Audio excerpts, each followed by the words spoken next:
अस्सलाम वालेकुम। So today I am starting a new series of lectures जिसमें हमने फोरेंसिक मेडिसिन करनी है और शहबाज से करनी है। ठीक है, और मेरा ये लेक्चर्स बनाने का मकसद ये है कि आपकी जो ब्लॉक 7, 8 और 9 के अंदर फोरेंसिक वाला पोर्शन है ना, वो कवर हो जाए। इतना ज़्यादा पोर्शन है नहीं, एक एक एमसीक्यू था, वो भी अब बल्कि ख़त्म हो गया। अब आपके सिर्फ एमसीक्यूज़ होने हैं और उन एमसीक्यूज़ को कवर करने के लिए ना हम लोग करेंगे फोरेंसिक। ठीक है, मैं आपको 100% फोरेंसिक नहीं करवाऊंगी, मैं पहले ही बता रही हूँ। मैं इंपॉर्टेंट चीज़ें करवाऊंगी जो एग्जाम पॉइंट ऑफ व्यू से इंपॉर्टेंट हैं, पास पेपर में आई हुई हैं, जिससे आपका पेपर हो जाएगा।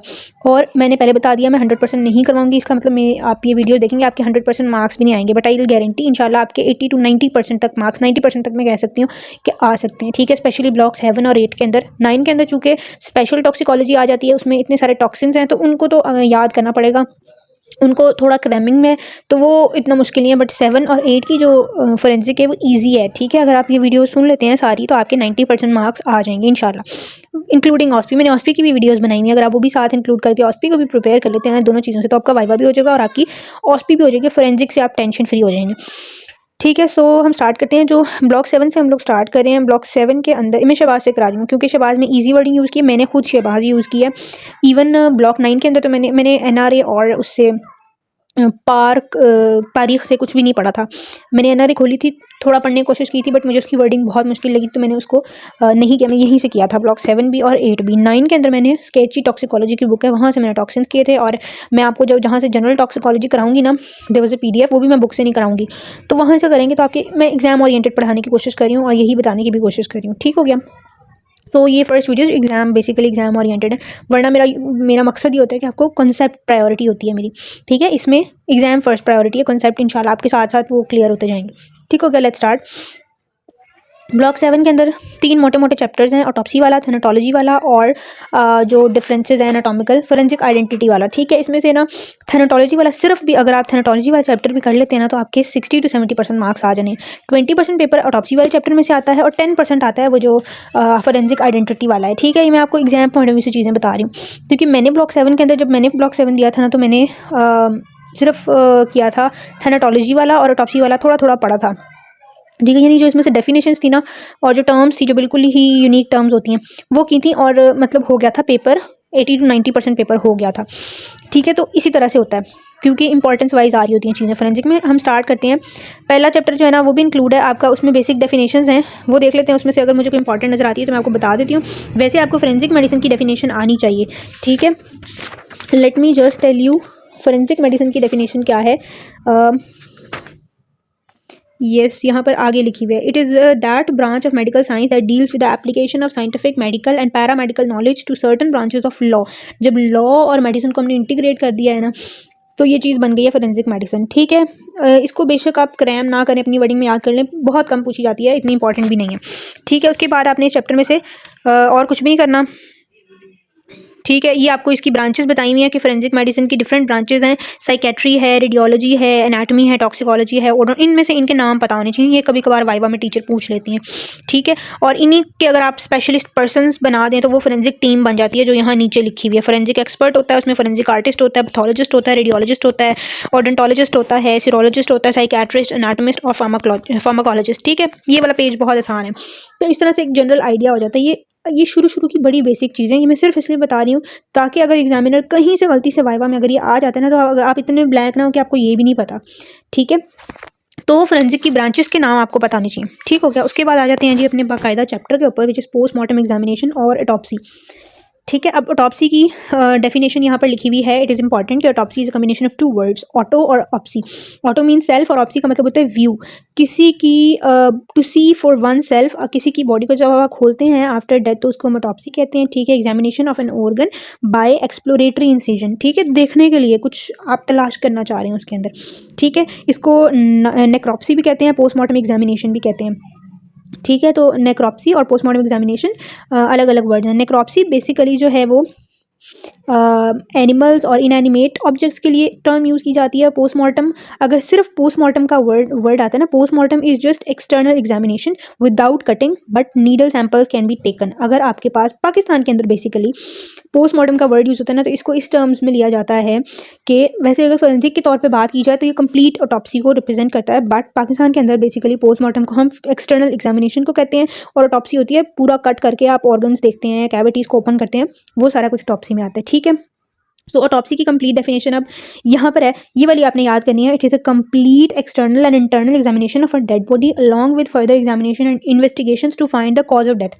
अगर आपसे कोई पूछे मकसद क्या है ऑटोप्सी करने का, तो बड़े सारे मकसद हैं, बट मेन मकसद कॉज ऑफ डेथ आइडेंटिफाई करना है। ठीक है, टाइप्स क्या हैं? मेडिको लीगल और forensic autopsy, hospital autopsy, mini autopsy, psychological autopsy. इनका भी आपको वन वन लाइनर पता होना चाहिए। मेडिको लीगल और फोरेंसिक ऑटोप्सी क्या होती है? जो कि एक ऑथोराइज्ड मेडिकल ऑफिसर वो लॉ के तहत करता है, यानी गवर्नमेंट उसको ऑर्डर करती है कि आपने इस बॉडी की ऑटोप्सी करनी है to find the cause of death, और वो स्टेट की परमिशन से वो कर रहा होता है, तो उसको हम मेडिको लीगल या फोरेंसिक ऑटोप्सी कहते हैं। ऑब्जेक्टिव्स उसके क्या हैं? वही ऑटोप्सी के ना 4-5 ऑब्जेक्टिव याद रख लें। कॉज ऑफ डेथ आइडेंटिफाई करना, टाइम ऑफ डेथ आइडेंटिफाई करना, डेड बॉडी की आइडेंटिफिकेशन करना, और वो कैसे मरी है, यानी मैनर ऑफ डेथ। ठीक है, यानी नेचुरल डेथ हुई है या अननेचुरल डेथ हुई है। कॉज ऑफ डेथ होता है वजह, बीमारी, वो सारी चीज़ें, वो कॉज ऑफ डेथ है। मैनर ऑफ डेथ है यानी वो नेचुरल है या अननेचुरल है। उसके बाद 3 तरह की होती है डेथ्स आपकी, जो जिनकी मेडिको लीगल होती है, जिनकी फोरेंसिक होती है। होमिसाइडल, ठीक है, जिसका मर्डर हुआ हो। सुसाइडल, यानी जिसने खुद अपना मर्डर कर दिया हो ना, सुसाइडल आपको पता ही है।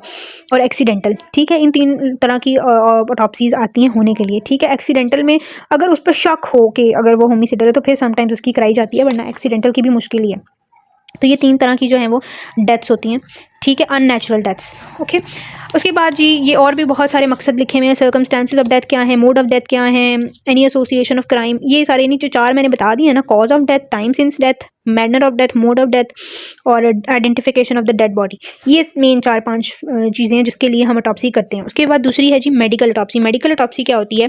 जिसमें आप एक बंदा किसी सस्पिशियस या अजीब तरीके से मर गया, अब डॉक्टर चाहता है कि वो आइडेंटिफाई करे इसकी कॉज ऑफ डेथ क्या थी, क्या ऐसा हुआ इसको जिसकी वजह से मर गया। तो हॉस्पिटल पैथोलॉजिस्ट जो ऑटोप्सी करता है ना कॉज ऑफ डेथ को आइडेंटिफाई करने के लिए, उसे हम कहते हैं मेडिकल ऑटोप्सी। ठीक है, और इसमें स्टेट की परमिशन नहीं होती, इसमें परमिशन होती है फैमिली की, रिलेटिव्स की, और ये पाकिस्तान में नहीं की जाती। ठीक है, उसके बाद mini autopsy. Mini autopsy mini है यानी किसी न किसी विजरा छोटी चीज़ की, किसी की जब आप माइक्रोस्कोपिकली या उसको ग्रॉस करके उसकी हॉस्पिटल या मेडिको लीगल में जब आप किसी ऑर्गन को बेसिकली स्टडी करें तो उसको हम मेडिको लीगल मिनी ऑटोप्सी कहते हैं। ठीक है, उसके बाद है जी साइकोलॉजिकल ऑटोप्सी, जिसमें आप उसके फ्रेंड्स, फैमिली, उस सर्कल से पूरी उसकी कॉज ऑफ डेथ और उसके फैक्टर, जिसमें बंदा जिंदा था, क्या उसको साइकोलॉजिकल स्ट्रेस मिला, क्या उसके रिलेशनशिप्स कैसे थे, वो सारा कुछ साइकोलॉजिकल ऑटोप्सी में आ जाता है। उसके बाद ये इसकी आगे इन्फॉर्मेशन इतनी इंपॉर्टेंट नहीं है। आगे चलते हैं प्रिंसिपल्स ऑफ ऑटोप्सी। प्रिंसिपल्स क्या हो सकते हैं ऑटोप्सी के? एक तो स्टेट की तरफ से परमिशन होनी चाहिए, एक मेडिकल ऑफिसर के अंडर ये सारा कुछ होना चाहिए, पूरा चेन ऑफ कस्टडी मेंटेन होना चाहिए। ठीक है, मैं ओवरऑल कॉन्सेप्ट दे रही हूँ, मैं पढ़ के नहीं बता रही आप लोगों को। उसके बाद जब आप ऑटोप्सी कंडक्ट करें, ठीक है, उसके बाद जब ऑटोप्सी कंडक्ट करें तो examination must be careful, decorum autopsy room का मेंटेन होना चाहिए, डिग्निटी और एफिशिएंसी के साथ आपने करना है, क्लीन तरीके से करना है, स्किल और केयर रिक्वायर्ड होती है, नॉन स्पेसिफिक लैंग्वेज यूज़ करनी है। ठीक है, और अवॉइड कटिंग एंड ओमिटिंग। जब आप पोस्टमार्टम रिपोर्ट लिख रहे हैं आपने उसमें इतनी कटिंग और ओमिटिंग नहीं करनी। ठीक है, ईजी और अंडरस्टैंडेबल लैंग्वेज में रिपोर्ट लिखनी है। जब ऑटोप्सी करते हैं तो उसके बाद एक रिपोर्ट लिखी जाती है जिसके अंदर वो जो भी ऑटोप्सी की फाइंडिंग्स होती हैं वो सारी लिखनी होती हैं। ठीक है, और वो रिपोर्ट जल्द से जल्द बनानी चाहिए।